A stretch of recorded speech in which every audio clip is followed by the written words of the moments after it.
Mesdames et messieurs, je suis heureuse de m'adresser à vous ce 8 mars, jour de célébration de la lutte pour les droits des femmes, afin de nous encourager à poursuivre ce combat dont les résultats ne pourront que nous satisfaire, nous ainsi que les générations futures.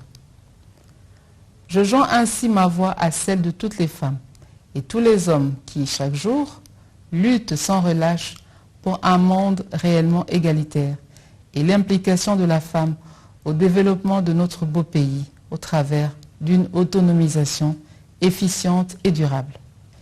Il paraît plus qu'évident que plusieurs batailles ont été remportées.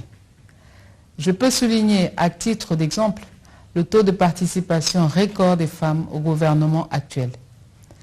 Toutefois, le chemin reste encore long et difficile. Il exige un renouvellement permanent de notre engagement.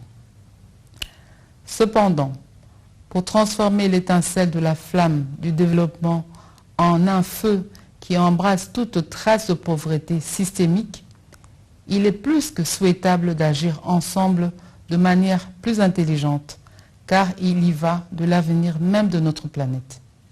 En effet, notre planète se meurt.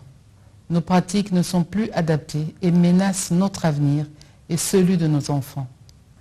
La RDC s'est récemment positionnée à juste titre comme pays solution dans la réponse mondiale à la problématique du changement climatique.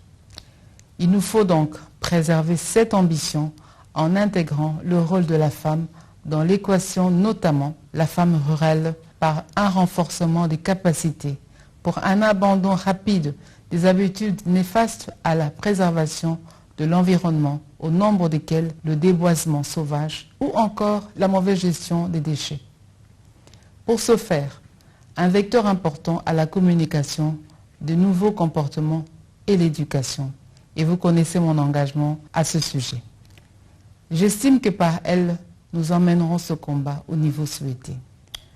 Ne lésinons surtout pas sur les moyens, car ce n'est qu'avec une population en grande majorité sensibilisée sur les questions de l'environnement que nous pourrons assurer un avenir durable et conforme aux ambitions exprimées dans l'agenda 2063 de l'Union africaine et les objectifs du développement durable. Puisque tout ceci ne pourra être possible sans la paix et la sécurité, j'exhorte donc chacun de nous à promouvoir les gestes qui les favorisent et les consolident davantage. Je vous renouvelle encore une fois mon engagement permanent dans l'accompagnement et le soutien de toutes les initiatives allant dans le sens de l'amélioration des conditions de la femme et de la jeune fille et du développement intégral de ces dernières. Je vous remercie.